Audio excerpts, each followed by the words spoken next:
Quelles sont les causes de la DMLA? Autrement dit, quels sont les facteurs de risque des DMLA, parce qu'il y a plusieurs formes de DMLA.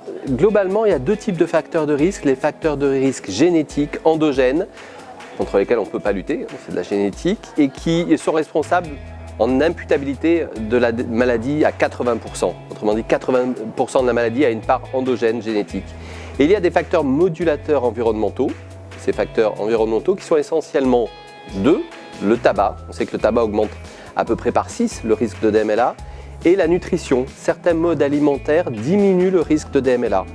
On a pour cela 3 grands axes, les antioxydants, vitamines à haute dose, antioxydants. Lutéine, zeaxanthine, ce sont des aliments, on va dire, verts, choux, brocolis, épinards, par exemple.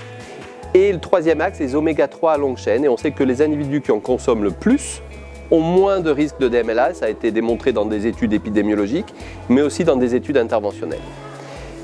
On peut se poser aussi la question du soleil. C'est une question qui arrive souvent. Est-ce que le soleil est lié à la DMLA?